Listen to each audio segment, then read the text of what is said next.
Hey, what's going on YouTube? Kenny here, and today we're going to go over top 3 stocks for Monday, and obviously it's a very serious video. I got my new assistant co-anchor here, and also I'm drinking sparkling water and not red wine, so you know this is a deadly serious video.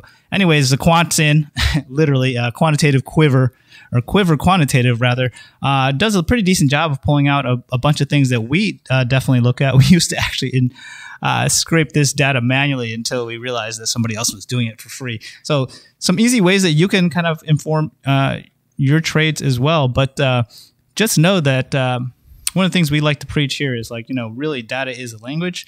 And that said, really want to just kind of talk to you about how we see the data coming in.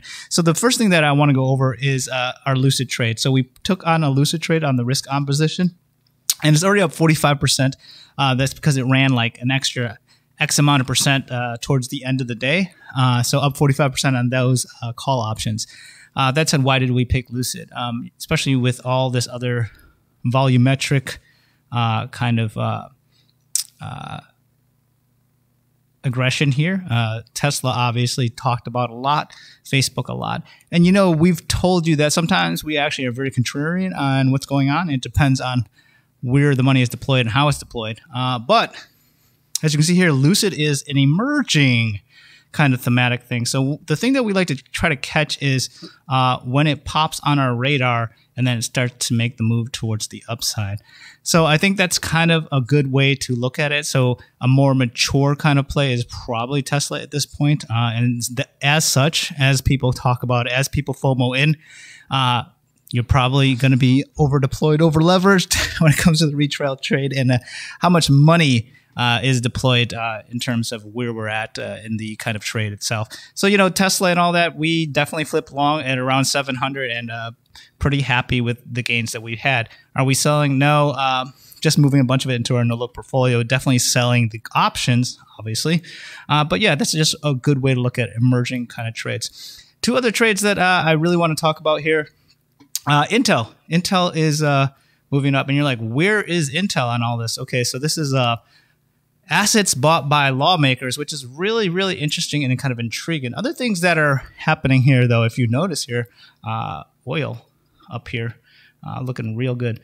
Anyways, point is, I think that, obviously in terms of not just the Intel play, but obviously the BABA play, BABA is starting to reemerge and resurface. Why is BABA really important to this lawmaker kind of cohort? Well, think about it, right? Who's going to cancel China, right?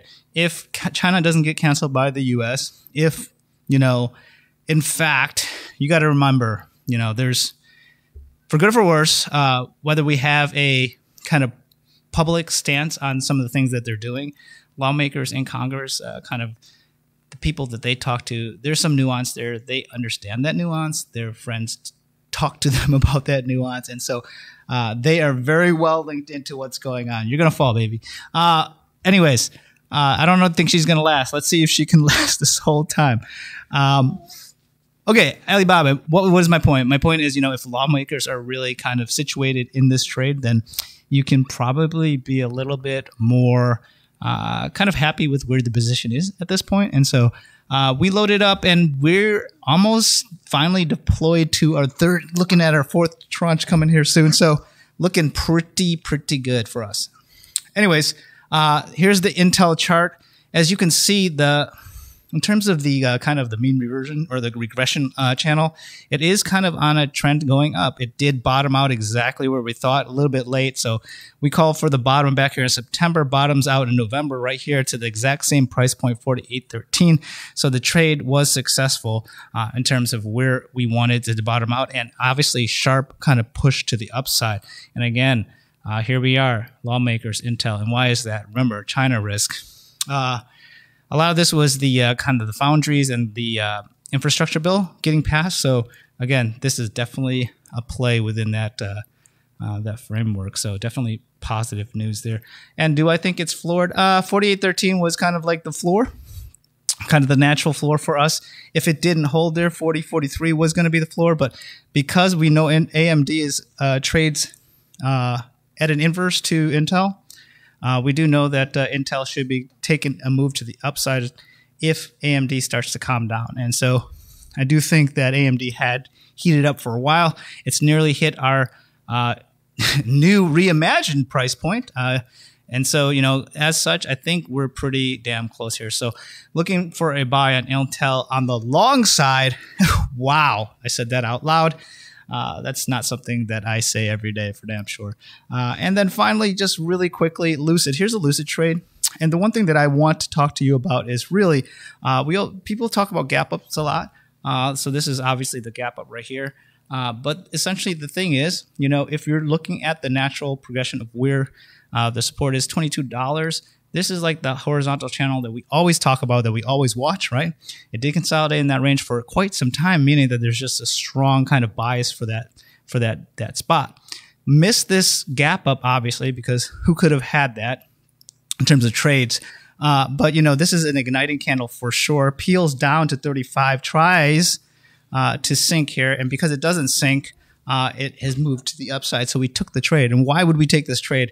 And again, really, all this supply right here has been absorbed, right? So anybody who wanted to sell would have sold. There's no sellers here. So there's only really buyers.